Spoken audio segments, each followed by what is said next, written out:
Hey guys, so I've had the Blackmagic Pocket Cinema Camera 4K for a while now, and as a YouTuber I thought I'd make a video about some of the challenges and complications I faced so far.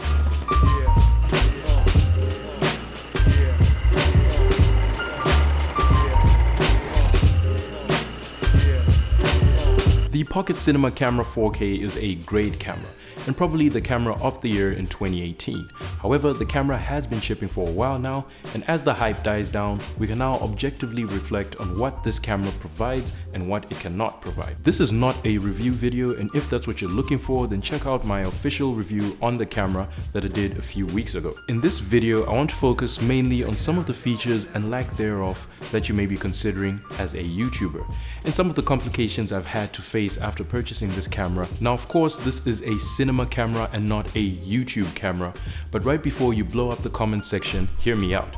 This camera is priced at a very interesting midpoint between general consumer grade and low-end prosumer, meaning that there are a lot of low-budget videographers and average consumers that shoot video that will be seriously considering this camera given its attractive price tag. The majority of YouTubers generally tend to fit within that group of consumers because we're not high-end filmmakers or producers, and for the most part, we just want a good camera that can deliver great quality and good value for money. Number one, you already know it had to be the autofocus. So basically, continuous autofocus on this camera is non-existent.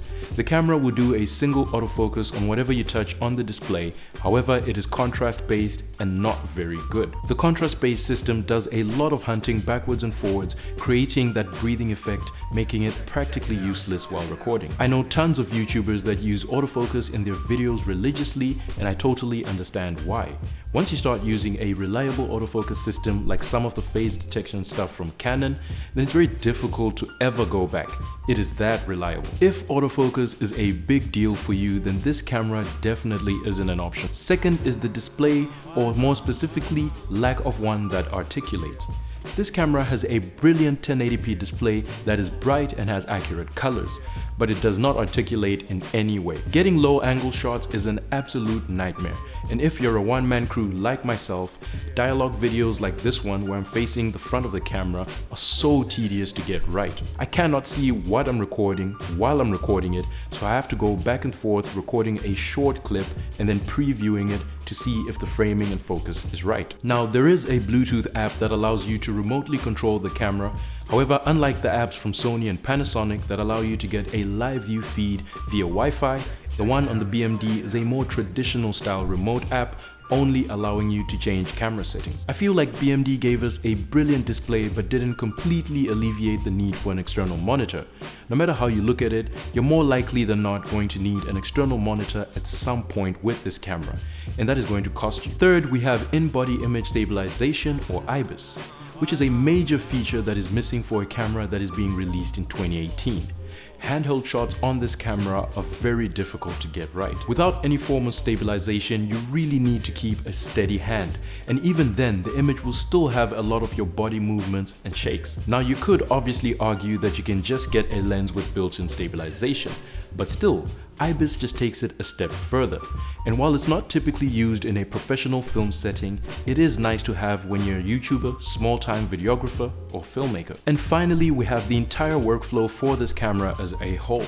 Let's begin with recording media. This camera records a number of flavors of ProRes and 12-bit RAW, which are great formats that deliver exceptional image quality. However, the file sizes are absolutely ridiculous. If you're a person that's coming from a DSLR or mirrorless camera, then you need to be prepared to invest in some serious recording media for this camera. Luckily, you have some options.